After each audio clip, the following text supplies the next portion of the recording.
नमस्कार मित्रांनो, वाल्मिक कराड हे परळी नगर परिषदचे माजी नगराध्यक्ष आहेत आणि मंत्री धनंजय मुंडे यांचे कट्टर समर्थक म्हणून ओळखले जातात। गेल्या 10 वर्षांपासून परळी मतदारसंघातील राजकीय व्यवस्थापनाची जबाबदारी त्यांनी सांभाळली आहे। धनंजय मुंडेंचे राजकारण सुरू झालं तेव्हापासून वाल्मिक कराड सावलीसारखे त्यांच्या सोबत आहेत। जिल्ह्यातील सरकारी सामाजिक सर्व कार्यक्रम वाल्मिक कराड बघतात। धनंजय मुंडे पालकमंत्री असताना एक प्रकारे ते जिल्हा चालवायचे। धनंजय मुंडे पालकमंत्री असताना बीड जिल्ह्यात त्यांचा दरारा होता।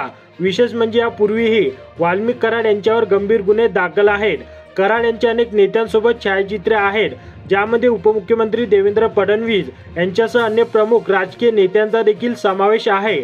आता सरपंच संतोष देशमुख यांच्या हत्येच्या प्रकरणात त्यांच्या नातेवाईकांचे नाव समोर येत आहे। केस पोलीस ठाण्यात कराड यांच्या विरोधात गुन्हा दाखल करण्यात आला आहे, ज्यामुळे राजकीय आरोप प्रत्यारोपांना आणखी हवा मिळाली आहे। तर मित्रांनो, वाल्मिक कराड यांच्याबद्दल तुमचे काय मत आहे ते कमेंट बॉक्समध्ये नक्की व्यक्त करा।